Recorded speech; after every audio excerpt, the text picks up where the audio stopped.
What's up, guys? It's Jay, more than Afterkill, and I'm giving this video to my buddy Dane. He had some exclusive hands-on time with StarHawk, which is an upcoming PlayStation 3 game. He was playing it at the Sony Media Event 2011 last night, and without further ado, I give you Dane Curley. Thanks for watching.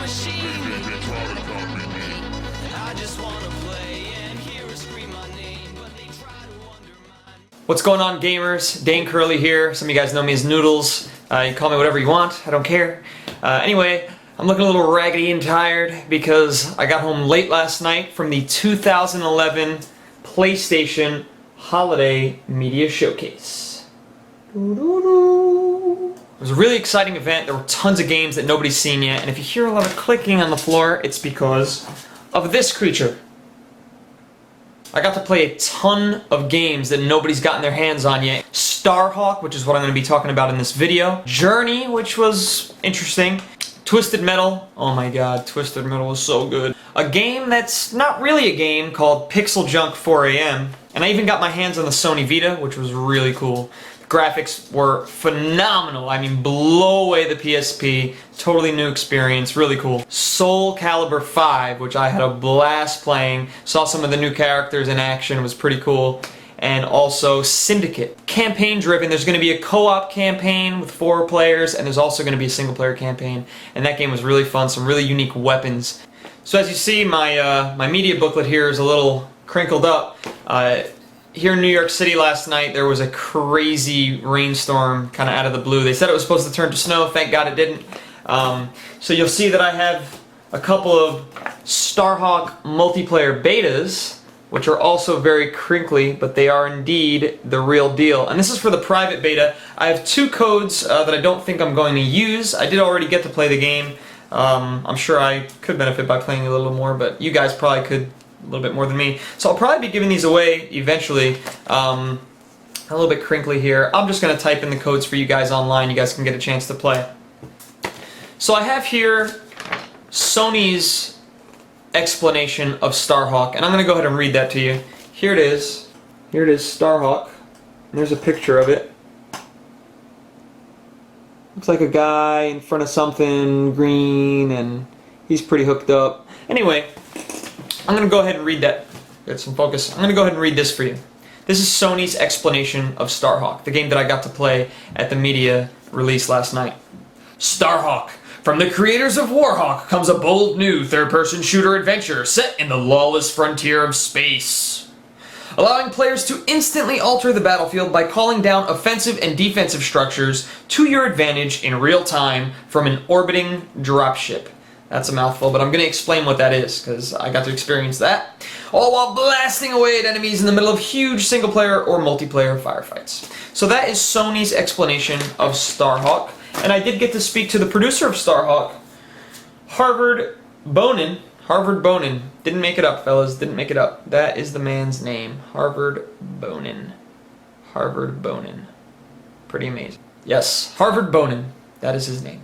Harvard Bonin. Love it.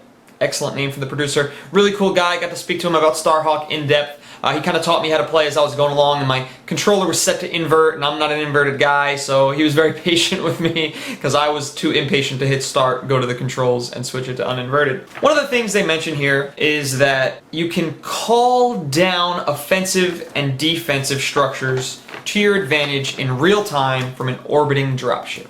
Now the dropship is kind of just a story tool. There's a dropship above the battlefield, and it's shooting things down that you call in.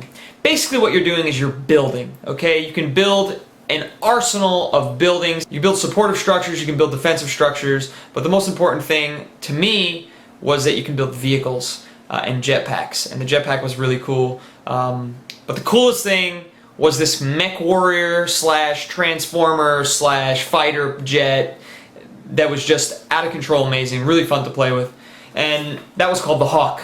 StarHawk, from the creators of Warhawk. It's called the Hawk. In the map I got to play, you were allowed, amongst your team, it was an 8-on-8, that they will be upgrading to a 16-on-16, I believe, once the official beta comes out. But for the private beta, we had 8-on-8 servers, and it was more than enough. It's a huge, huge battlefield, and you can build up to 32 structures. When the map opens up, it's kind of a blank slate. It's not a tabula rasa per se, where there's nothing there. There's mountains, there's, you know, atmosphere, it was actually a really cool map. There was different paths to get to certain areas of the map that you had to go to, but within that, the ground is all ready for buildings. So you could build walls, and people love to build walls. So there were wall.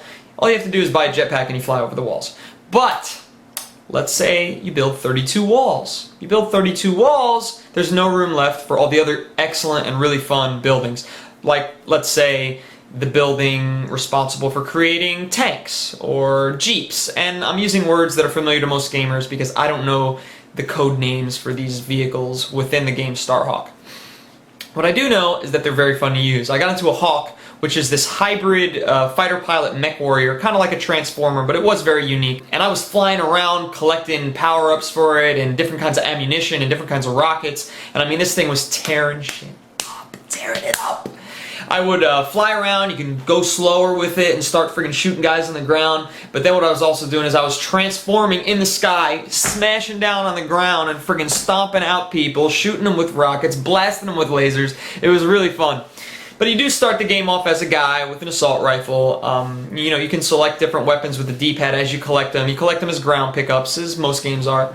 But it's exciting. There's a lot of stuff to pick up. There's a lot of things to do. You can build scout towers. You can climb ladders, get onto them with a sniper, start shooting people up. You can buy a jetpack, which will count as one of the 32 builds. So, you know, if somebody's flying around in a jetpack, if you got 10 people flying around in a jetpack, when one of those dies, you'll be able to, you know, wait in line, I guess, for that jetpack. It's not unlike the traditional sit and wait for something to spawn. You are waiting to build it.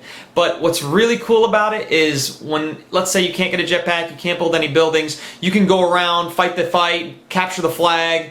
I did play Capture the Flag map, although there are going to be 4 different styles of play, which I'm not familiar with yet. We only got to play Capture the Flag in the beta. You can run around, and it's a really good time. It's a really excellent time. And I was sapping up energy to build. You know, you have to have a resource. I'm overwhelmed with how much there was to do, which really struck me as a problem when the producer told me that the maps would only be 15 minutes long. I'm a Battlefield player. I like to play a 45-minute game, or I play Warcraft 3. I like to sit there, build my base, go level up my dudes, spend an hour on a game. That's my kind of play. But he said it's more for a pick up and play style. He said they're kind of committed to the 15 minutes. They don't think they're going to change it. I suggested that he might want to change it. Wasn't too interested. Who am I, right? I'm just a gamer. In a nutshell, the game is very much a third-person shooter mixed with an RTS. But the builds were really what this game is focused on. And when you're playing Capture the Flag and you can build up defensive walls that people can't get through without a jetpack, or you have to destroy the wall to get through, it creates a really unique dynamic that I don't think any other game has. It is a PS3 exclusive. The private beta is actually going on now, and you are playing with real people. They're not bots in the private beta, which is very, very fun. I had the same guy kill me about 8 times, and I killed him about once. But it was really fun. The graphics are kind of lacking in the game. I asked the producer if, you know, this was set in stone. He said they'll probably improve the textures before the game comes out, but it's not a graphics-heavy game. It is a huge map, so I can understand. And I just don't think that it's using all of the PlayStation 3's processing power. But the game is fun, and if you're looking for fun and graphics aren't necessarily your 100%, it's going to be a great pickup. If the buildings get filled, there's 32 slots for a building on the maps that I played, which were 8-on-8s, which will later be converted to 16-on-16 for 32-player gaming.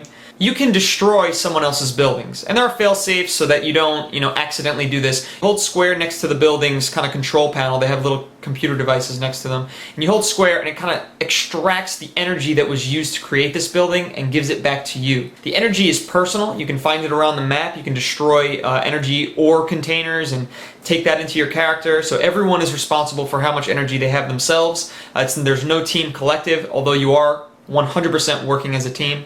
I think that this feature can be misused, especially in the sense that if I'm building stuff and I'm building things good for the team and there's some troll running around on the team just destroying all my stuff, he's definitely going to ruin the game for me. I asked the producer Harvard about some fail-safes for that. He said none are in place yet, but they are working on it. They're thinking of ideas, but it's an obstacle that I think that they're going to overcome. That aside, if you have a clan or if you have a set group of friends that you're used to playing multiplayer games with on the PS3, StarHawk's going to be amazing, because if you're on your headset and you're delegating to your boys, hey, you make the wall, I got the scout tower ready, John's going to go ahead and make the Hawk, I got a jetpack I'm ready to fly up in, we're going to flank them, we're going to go this route, we're going to capture the flag, we're going to bring it back. It's going to be an amazing team dynamic. Amazing. The game is going to be, I think, a staple for clan gameplay, period. It was amazing play. It was very fun. Harvard was very patient for me, and I thank Sony and the development team over at StarHawk for letting me get the inside look. Thanks. I'm Dane Curley, and I hope that you enjoyed this preview. I hope that you come check me out for more inside info for the Sony PlayStation Entertainment System, PS3. I'm being a little pretentious there, but I'm in the media now, so thanks for tuning in, and thanks to Morning After Kill for letting me hang out on his channel. Peace, guys.